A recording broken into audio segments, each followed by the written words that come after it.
The PMC, Pennsylvania Military College, was established in 1821 to prepare young men for entry into the armed services. The PMC was the first school to receive federal arms for training, and the cadets became renowned for their leadership, scholarship, and military service to their country. The Pennsylvania Military College eventually became our Widener University, and to this day we value its history and continually remember those before us. The Communications Department is honored to present Voices from Freedom, where alumni from the Pennsylvania Military College have the opportunity to reflect on some of their favorite memories from this pivotal point in their lives. The PMC. Hello, my name is Kyra Jones.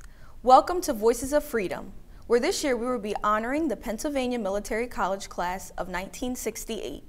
Today we have alumni from the class of 1968 who will be sharing their stories about their time at the PMC. Today with us we have Ron Duramo, Dennis Dixon Jr., Jim Love, Jim McConnell, and Steve Rajo. So guys, could you introduce yourselves and say your cadet number and just tell us a little bit about yourselves, okay? Starting with you. Okay, name is Ron Duramo. My cadet number was 108. Ironically, the time my daughter was born. But I presently reside in Ocean County, spent many years living in Bergen County, New Jersey. Spent almost all of my time in the military service at Fort Bragg, North Carolina, and 26 years in law enforcement and then investigative duties afterwards in the private sector. My name is Dennis Dixon. It says DM Dixon because there are two of us, Robert Francis and I. Cadet number is 119. I was a chemistry major and I worked for DuPont for 40 years, was in the Army for 3 years, and was an infantry officer. Thought I was going to be chemical corps, but I became an infantry officer. I worked in the DuPont in the paint business. Name is Jim Love. Cadet number is 361. I was a member of headquarters company for 4 years, which was the marching band. My military service was in the New York National Guard in many different staff positions as a second lieutenant. My career started as a programmer in technology and advanced all the way up to a chief information officer of a major jewelry company at the time of my retirement. My name is Jim McConnell. Number is 386. I spent my life divided between three things: making a living. I was a member of the New York Cotton Exchange. I've been very active in politics. Ran against Ed Koch for Congress in 1976 as a conservative candidate. I'm currently a resident of Swansea, New Hampshire. I am in my second term in the New Hampshire legislature. And the other thing that I did was time in the Army. I spent 2 years on active duty, first with the 82nd Airborne Division at Fort Bragg and then the 173rd Airborne Brigade in the Central Highlands of Vietnam. But I stayed in the reserves, so I retired as a colonel, graduated the Army War College. My last assignment was to Budapest, where I was responsible for the line of communications from Germany into the former Yugoslavia. And I always had the time to go to the Army. I always enjoyed it. I was in the 82nd Airborne Division, every grade from second lieutenant to colonel except captain. I guess that's about it. Good morning. I'm Steve Rajo. I'm from a small town in Pennsylvania called Tower City, coal mining region. Ironically, my cadet number 468 was the same number as the American Legion post in that town. And I attest that to the cosmic energy of me sitting so long in that bar stool in the American Legion that it floated over to my cadet number. So anyway, after I was also in headquarters company, the band, as Jim was, and we'll probably talk about that a little bit later, some of those great experiences we had there. But after graduation, I entered the military a little over 30 years in the United States Army as an infantry officer and aviator. All right. After that, went to work for the federal government, where I still work, by the way, running a small agency for the Department of the Army. We do records management, declassification, FOIA, privacy, and we also process claims for veterans applying for disability compensation to the VA. So it's a really exciting job, which is the only reason I'm still there. All righty, well, thank you. But it was a great time. Okay. So. All right, gentlemen, we're going to get into our first question. Okay, so what events at the PMC were most memorable to you? Starting with you. Starting with me. Yeah. Walking in here as a rook, which is the name given to freshman students, cadets, being terrified the first week we were here. But I think the first pleasurable thing was probably the Boardwalk Bowl, which was held in Atlantic City, because not only did we have a chance to relax, and first time I think we got to get home on Thanksgiving. We were here from August right through November, and then but it was a great experience, and the university and PMC was tremendous in my future endeavors in life, structure, and it was just a great experience. Okay, the first week I got here was interesting because I left high school in South Philly. I played the guitar and an oboe, and they assigned me to the headquarters company. I don't remember who it was now, it's so long ago. They said, well, we don't have oboes in marching bands. So I was rapidly moved out of the headquarters company to Company C, next door to the XO, guy named Weitzel, and Mr. Creighton and Lieutenant Weitzel.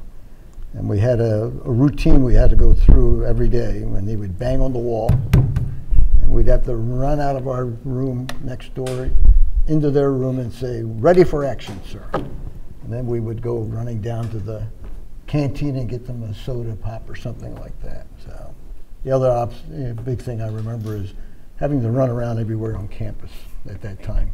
It was an interesting, I was dying looking for a place to rest every once in a while.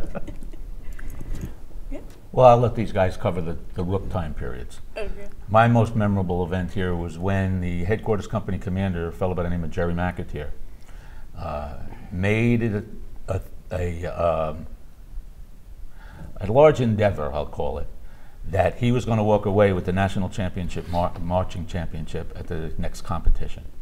So we would drill on the lower athletic field, which is now a parking lot, and if there were lights, we would have still been there till 10 o'clock at night, making sure that we would perform the way he wanted us to perform. And we drilled and drilled and drilled.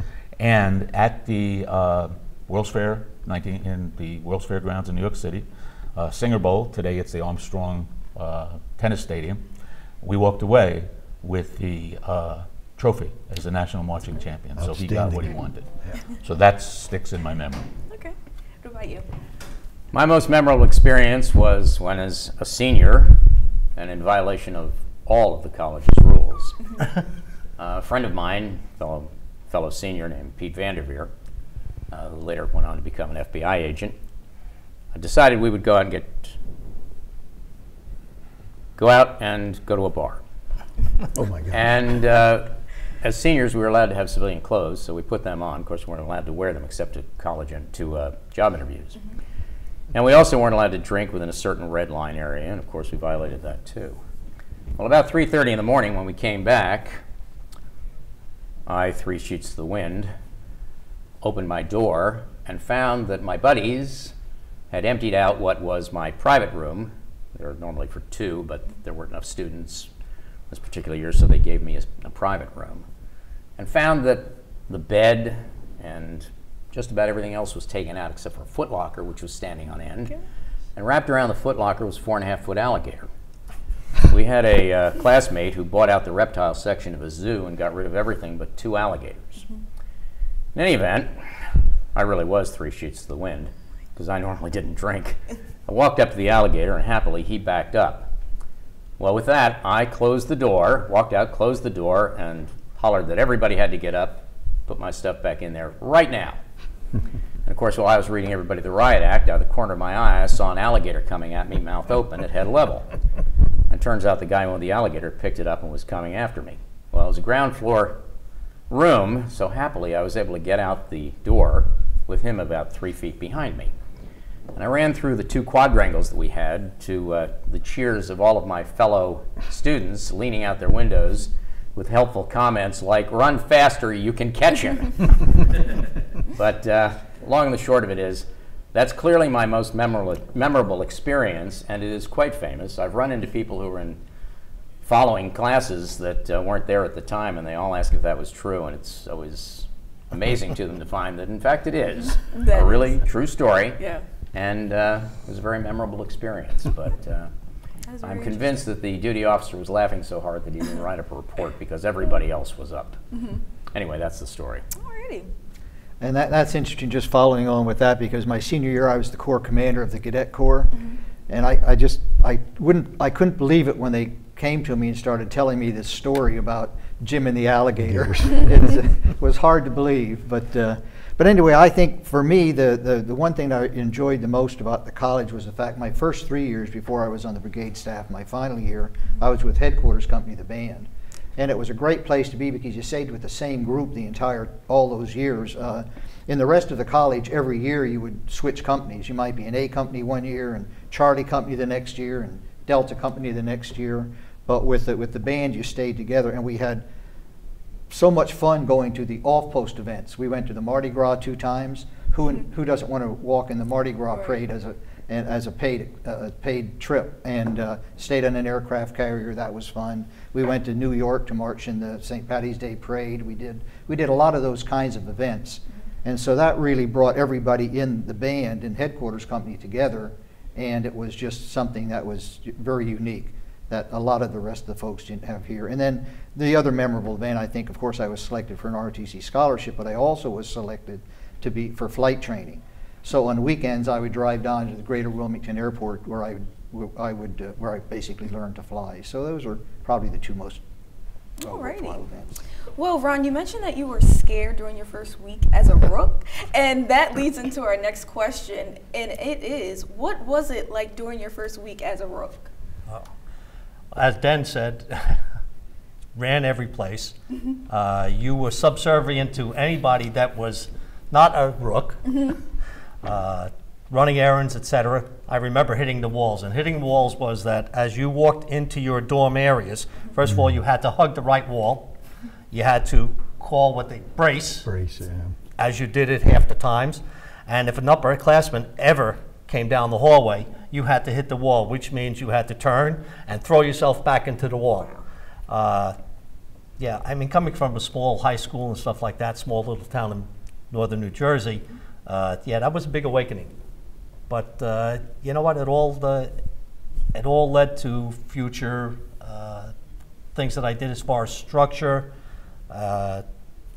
planning things, everything else. The whole Rook experience, organization, and you had to have everything organized. Everything had to be either folded like this in your locker as you opened it up. Your clothes and everything was folded, certain size, certain height. And you talk about bouncing quarters off of blankets and stuff like that. It was all done, but you better get it right. That's great. Dennis? Okay, so I think walking around the hallways bracing was always a challenge, as well as running around the campus. You know, when I think back on the professors and the scholastic part of it, I had an English professor. I was a chemistry major, so I wasn't very good at English. But anyway, I found Dr. Smith challenging, and it actually paid off years later in my professional career. Really did. And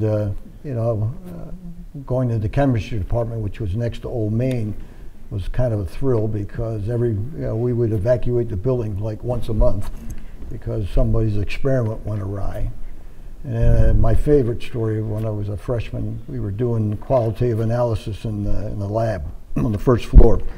My partner was a guy named Chris Keltner. And so we were looking at precipitates, and they had different colors. Well, I'm partially shade blind. I don't really see colors very well. So I kept asking this guy, I said, is this red or is it like pink?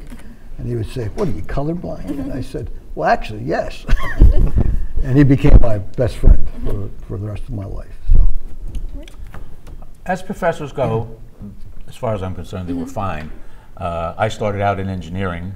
To be a successful student, I left engineering. And I basically went into business and economics. But I always remember Professor Prather, I believe was his name, in physics. And I used his expression many times in my career, it all depends on your frame of reference. And that stuck with me. As far as Rook time in Headquarters Company, Rook time in Headquarters Company was an evening activity. Because, you did what everybody said about walking around the campus and running and all this other stuff. Headquarters Company had a lot of rehearsals. So basically the upperclassmen left you alone during rehearsals. and they would get you in the dorm at night. That's where the upperclassmen came. So that basically you were squaring around the walls. I do remember as a rook eating, learning how to eat properly. You sat on the first inch of your chair. You ate a square meal, which meant the fork, you look straight ahead, the fork would go into the food, come up, and then come to your mouth, out, and back down again. So you learned how to eat as a rook, you know, cadet style. I think the most memorable experience that anybody takes out of a military school, certainly PMC, as a freshman, is that you learn to think under pressure. And that obviously, particularly in the armed forces, comes back to reward you many times over.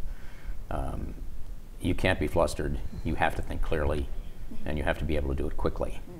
And those are things which, if you don't do in a military college, you're going to spend a ton of time doing push-ups, all kinds of other things. And it's also useful that your upperclassmen are those who are requiring that you do these things, because some of them have no sense of humor at all. And you know, by the time you're done, but I found it a very worthwhile experience. Interestingly enough, I decided that I'd leave after about a week, deciding that this was really not for me.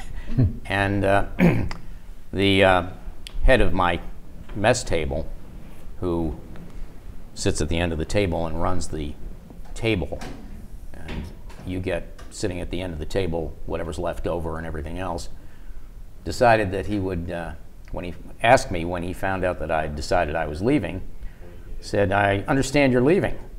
And I said, "Yeah, that's true." And he said, "What do you think of me?" I said, "Not much." And that made for a pretty interesting rest of the year. I had failed to tell my father I was leaving, however, and when I did, he explained to me that I better head west, because if I head east and he got a hold of me, it wouldn't be too good. So long and the short of it is I wound up staying, and it worked out pretty well. Okay. Last but not least. Yeah, and I think one of the biggest challenges for everybody is adjusting to, when obviously you're coming out of the high school into a college, and just coming to college is an adjustment itself, but when you're now throwing in the military part of it, you're now having to adjust not only to college but to the ways of the cadet life, and trying to balance all of that and make time for everything and stay focused was really a challenge. But one thing I wanted to mention is our very first day here, all of you will remember this, I realized how quickly someone can go from Dr. Jekyll to Mr. Hyde, because before, everyone is milling around and your parents are here and everybody's happy and you're talking to the upperclassmen and to the other military folks, and everything is great, and then it's like somebody threw a switch and they said, "Okay, parents can go home now," and immediately we were rushed upstairs into an auditorium being yelled at, and I mean, it was just a complete different atmosphere that happened so quickly. And that was our introduction to PMC, and got us started in our freshman year, our rook year, which was, again, as they've described, pretty challenging in many ways. Wow, that is a lot. Takes a lot of mental. Our next question is, how would you describe your professors and the environment in the classroom? Well, like Jim, I started off as an engineering major. I decided when I couldn't understand calculus that it was time for me to get out. And I did change into business administration, which proved ultimately a good move. The professors, by and large, I can't say that I was extremely close with anyone, but I think they all, everyone was an individual. It didn't seem like it was structured. They deviated from maybe structured teaching at one particular time or another.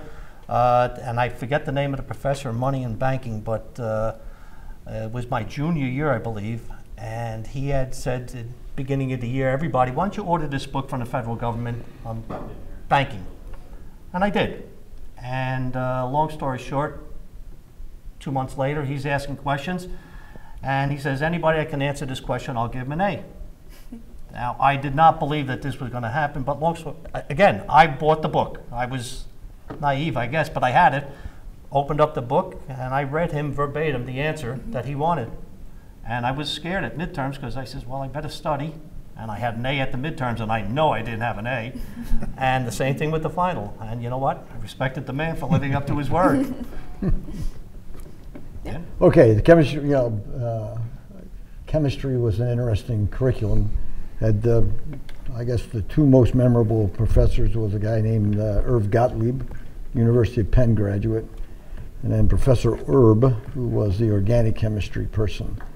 And both were unique characters. I remember having to learn how to write very quickly, and then at nighttime I'd have to retranscribe my notes because I couldn't read them otherwise. And you had to study. It was a tough curriculum, frankly. But I enjoyed it. Later graduated and became a chemist. So. I would say that the professors were fair. I had a run-in with one professor during my time, and it was Economics 101, and I was not being successful in Economics 101. But having transferred out of engineering, I had, in the essay level classes, I had higher grades. So I went and saw the dean, and I said, this is crazy. I said, I'm taking the short answer tests, and I'm not being successful. But I'm taking the essay tests, of which one of them was his classes, and I said, I think it's a problem between myself and the professor and my level of studying. And I was able to end up taking a different type of test, and finally was successful with Economics 101, which I needed to graduate. So, I felt that by going to up the line, I was able to plead my case and get it taken care of. So, I'd say there was fairness, and the cadets were treated fair. That's good. Best professor I had was a professor of accounting. His name was, I think, Dennison, and he was only there the freshman year, and then he transferred out took a job at the University of California in Fullerton, I think it was. But I liked him very much. The others I got along with fine, but I think all of them recognized fairly quickly that in my world an inch was as good as a mile, so I was going to do exactly what was required to get out of the class, and probably not a whole lot more. They were tolerant of that, but not all that appreciative. So. Yeah. Yeah, building on what somebody else said, most of them were very fair. Yeah. But they were unique, as I'm sure they are in college today. Definitely. They run the full spectrum of those who, Yes. you walk into the classroom, and you'd have one that opens his book and starts reading, or her book and starts reading for an hour, and then closes the book, and that's it. And you say, what did I can sit at home and read the book, Right. But to others who will tell you from the very beginning, okay, you don't need to read the book. If you come to class, I'm going to tell you exactly what you need to know, and if you follow that script and what I've taught you, and you're smart enough to do that, you will do very well in this course. Yep. And then you had the characters that covered the waterfront in terms of their appearance and their mannerisms. And we had one, it was Dr. Hopkirk, I think, in political science, who was just sort of a short, squatty guy, not particularly good looking. His hair were all disheveled. He'd always wear a bright bow tie, and was just a unique character. So again, I think probably the same as today. They cover the full spectrum of characters of sorts. Yeah, and it goes along with what you said today, like what we're learning. You got to be on time. You got to know what you're doing. Right. So, yep, exactly. So our next question is, how well did the military program at PMC prepare you to be a leader, and what did you learn, and what were those valuable lessons? Well, I think the biggest thing was that you planned your time. As someone said earlier, you had to make decisions. You had to make them on your feet. You had to be quick to respond in some cases, but at the same time, you also had to look at the whole picture. And this, in the military, was very important. I worked in law enforcement, which is another paramilitary type organization, and but planning and using the word logistics, being able to get missions accomplished. If you go back to your time here at the military college, this is what you did. From the time you walked in as a rook or you started your classes, you had to plan your day. You just couldn't let things go because there were upperclassmen there all the time. Not only giving you the hard time as a rook, but also being there to make sure you put the study time in. And again, it was all planning, organization, and it has to benefit anyone and whatever they do in their future careers. Totally. Yeah, I agree. I think the most valuable asset here was the fact that it was a very disciplined environment, and so you learned how to be some self-discipline for yourselves.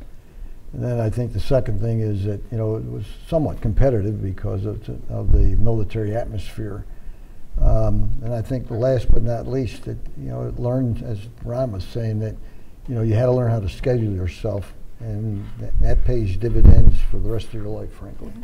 And then I learned how to clean. Clean up after myself. So yes, that's important. That's important. Yes. I would put it into 3 words. Okay.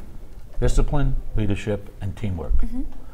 Discipline was everything it's defined as. Mm-hmm. And basically, I didn't leave here with a commission. I joined the New York National Guard. I went to OCS school, became a second lieutenant, and I held from platoon leader to ending as a aide de camp to the division commander. And I think PMC put me in that position that they saw somebody who could do those jobs. Mm-hmm. In my civilian career, teamwork was key. And being in management, you knew that you moved up the chain of command in your civilian job by the people that made you successful. And the teamwork was to work with I'll use the phrase subordinates, but we were all equal. You worked with people. They didn't work for me, they worked with me. And that basically, I would even show up. I had computer rooms reporting to me. I would show up on the night crews because I wanted to see my personnel at all hours. I didn't want them to think that the guy in the corner office was the guy in the corner office.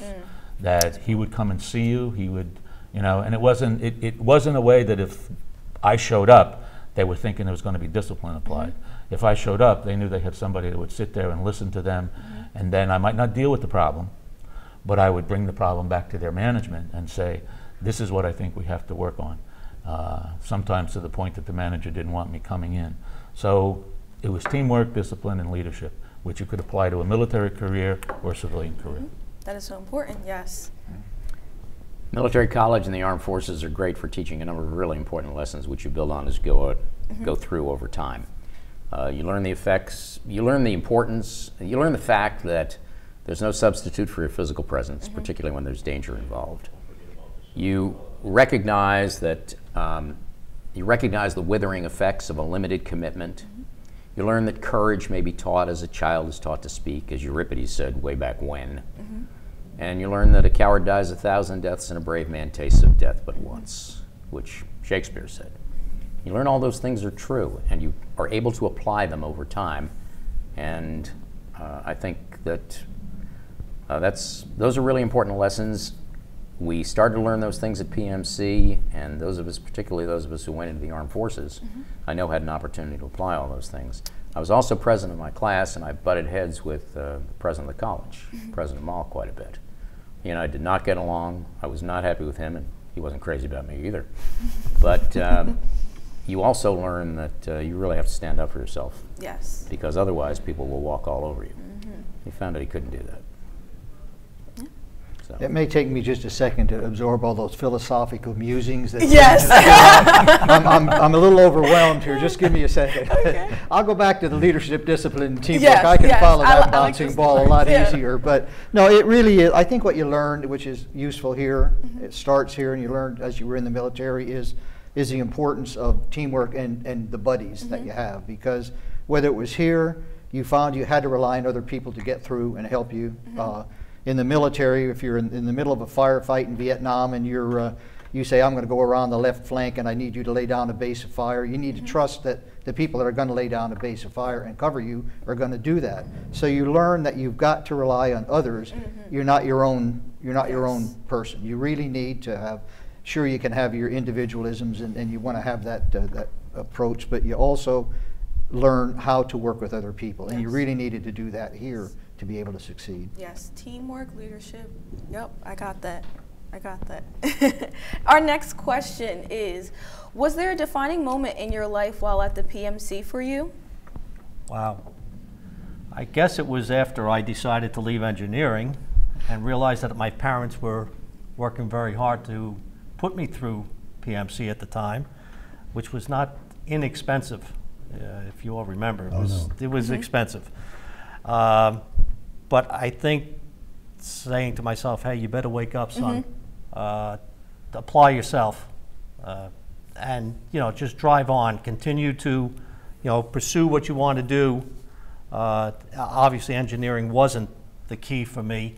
But what I did do is I started improving my grades, graduated with a decent GPA, when it started out freshman year as a sub 2. And I think that just in general, learning that I needed to wake up to prepare for the future. And then again, it all goes back to whatever we started with in the school, it being the structure. And I would venture to guess that coming from a family with family values, so to speak, didn't hurt because you didn't want to ever let your family down. And but that defining moment, I guess, came after I left engineering, decided to apply myself better, be a better person, and go from there. Yeah, I'd say defining moments. I guess probably two stick in my mind. One was, my junior year, I got a 3-point average, which was quite an accomplishment. And I also was the best sergeant in the Corps that year. And the second most memorable event from my life was at the school, was when I got a scholarship from Garcelli. And he was, at that time I didn't realize it, but he was a former DuPont executive. And now he has his name on the building here. Now I noticed when I was walking by it.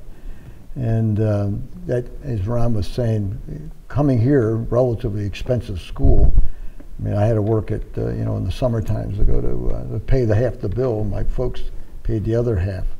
So when I got a scholarship my senior year, that was a significant, memorable event for me. So. Yes. I entered PMC, I was kind of young. I was 17. February is my birthday. And at 17, you don't come in really understanding what it's all about. So I was unsuccessful in engineering, basically not studying properly. I went to summer school to bring up my grades. My moment was as I got closer to graduation and looking at my GPA that there was a risk I wasn't going to graduate. I'd have to go to summer school again. Well, senior year, I woke up and smelled the coffee because that's when I got my first 3-point something. I had 3-point somethings in summer school because there was no extracurricular activities. There was nobody interrupting your time. But I would say the defining moment was realizing that there was a possibility that I would have to go to summer school after, and that would have been very disappointing to my parents not to be able to graduate on time. So that was the defining moment, is to finally sit down, hit the books.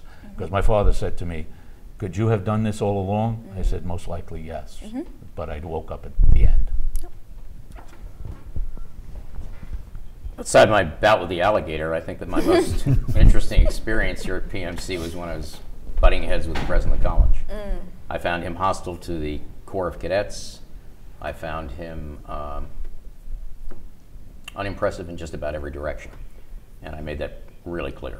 I was president of the junior class, president of the senior class, and was in student government all 4 years, and last year I was president of student government as well.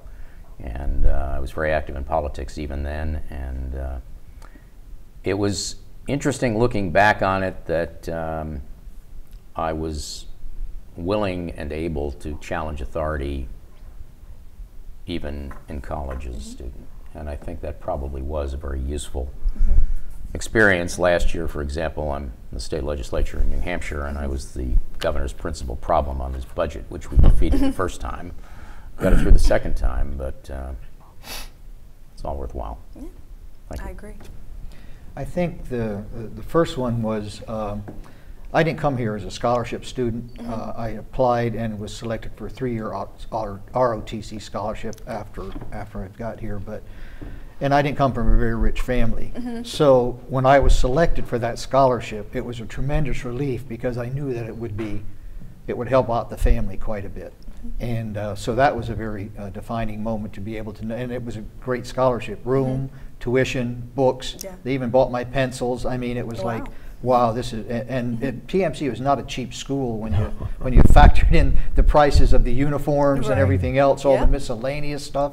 So that was a very, very, very good. And then I guess when I was selected to be the Corps commander, the brigade commander my senior year, I'm still not sure how that happened because I was in the band for 3 years. Nobody from the band ever kicked you out. That's what it was. They lobbied. They paid somebody to get me out of there, so I wouldn't be with them the senior year.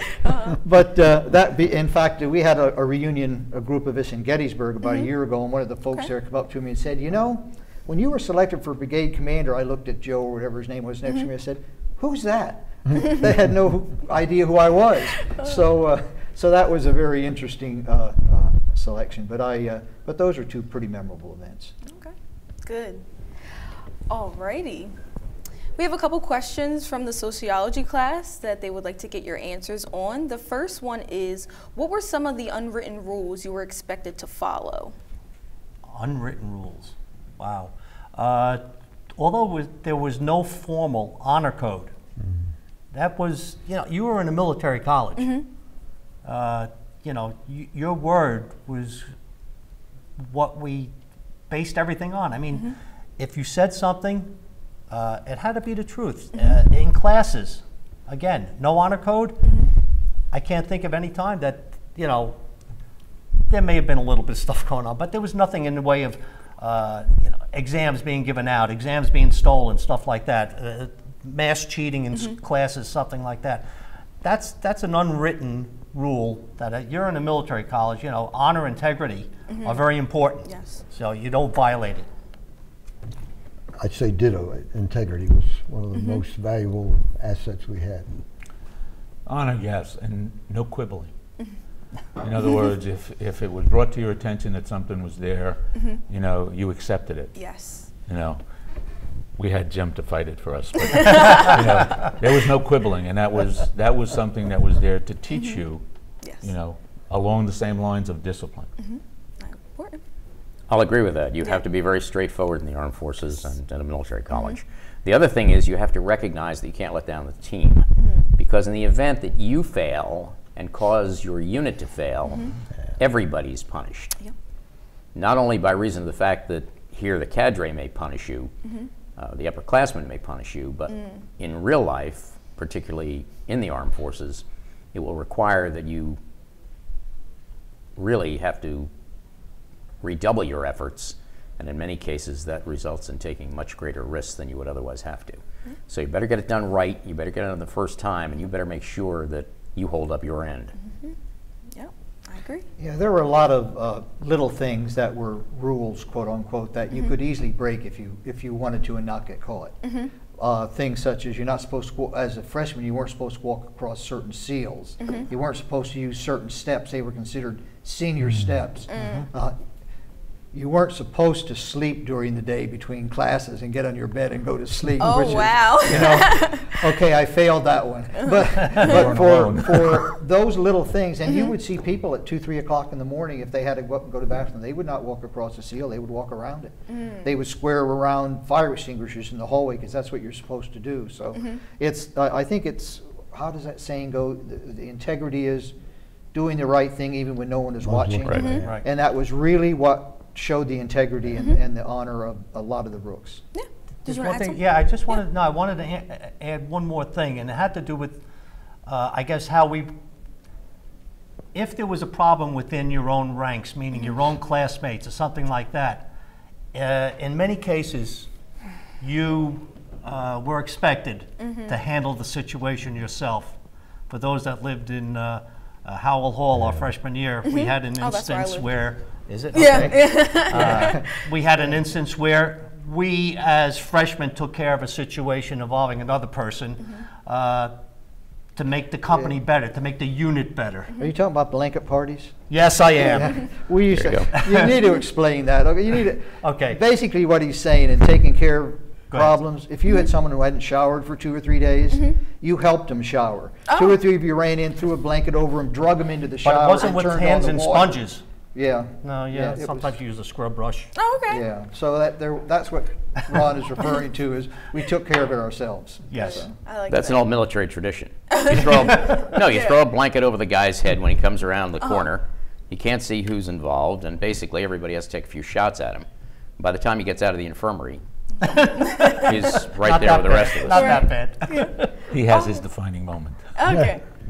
All right. The next question is, outside of mandatory activities, what were some ways cadets made connections with each other?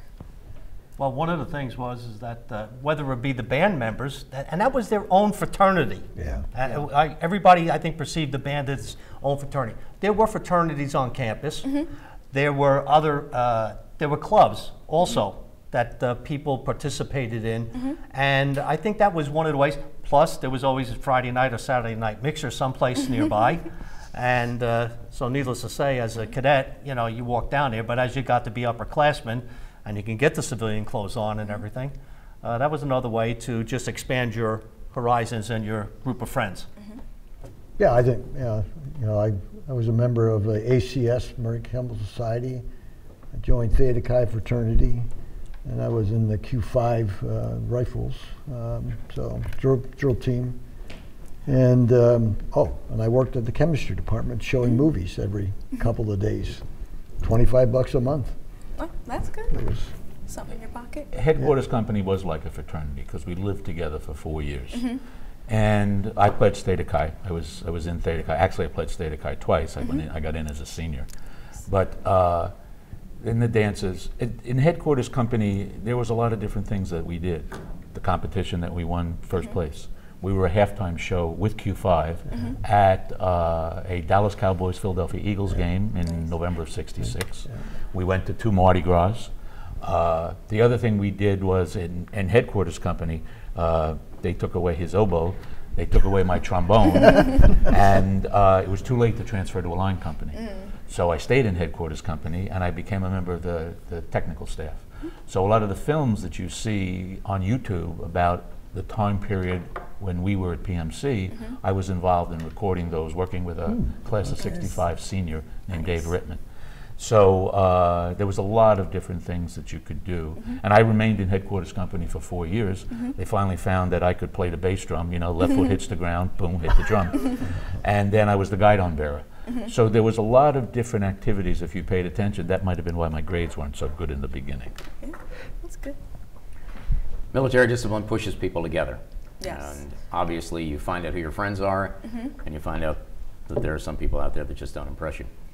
And the Armed Forces does that to a great degree, just by reason of the nature of the way it's set up. Yeah, great.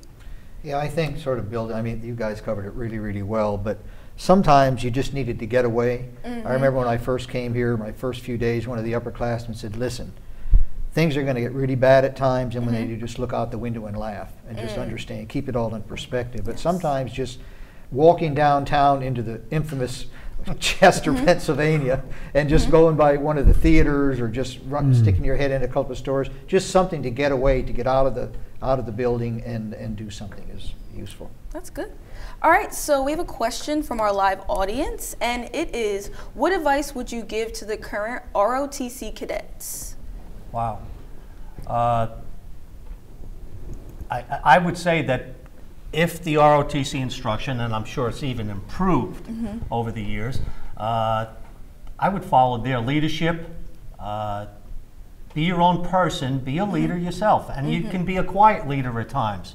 You don't have to be standing out front, and take everything you have as far as the discipline you've learned along the ways and the different steps of the ROTC program, and take it with you, build on it, and take it with you to the future. I would say, I would tell them to go airborne and ranger. And I think you'll have a wonderful career if you have those 2 backgrounds, because they train you to be, you know, follow the 3 principles we followed back in those days was mission, your people, and then finally yourself. And I think, you know, Rangers are, Ranger School teaches you that without any problems. So go airborne, go Ranger. Yeah. I would tell the ROTC cadets that no matter what it looks like, it's still going to be a sunny day. And that basically everything that you learn in the ROTC has application in civilian life. I'll take the civilian side. And that no matter what it looks like, no matter what happens, if you apply yourself, you'll learn the skills that you'll need to carry your career, and you'll learn the teamwork side, which is key, and you'll apply the disciplines. And at the end of the day, if you go down the military leg, it all works, it all fits, you know, and it's worthwhile staying in. Yeah, agreed.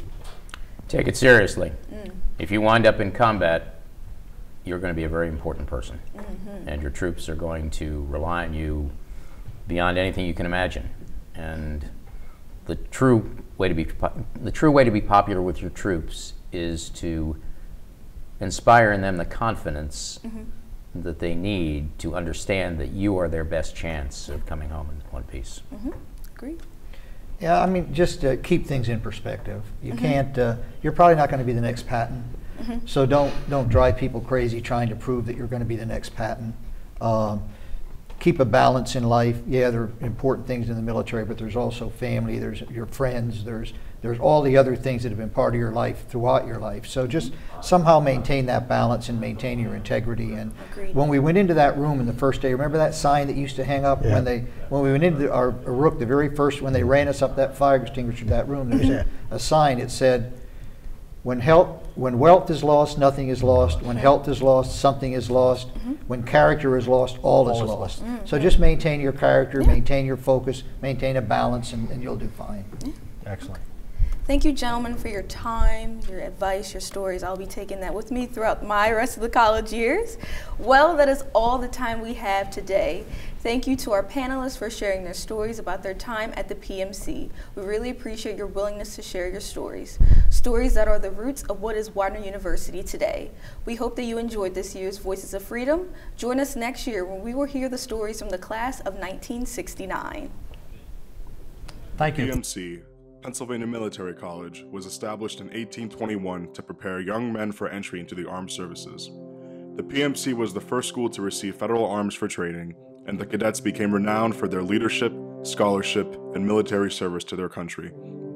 The Pennsylvania Military College eventually became our Widener University, and to this day we value its history and continually remember those before us. The Communications Department is honored to present Voices from Freedom, where alumni from the Pennsylvania Military College have the opportunity to reflect on some of their favorite memories from this pivotal point in their lives.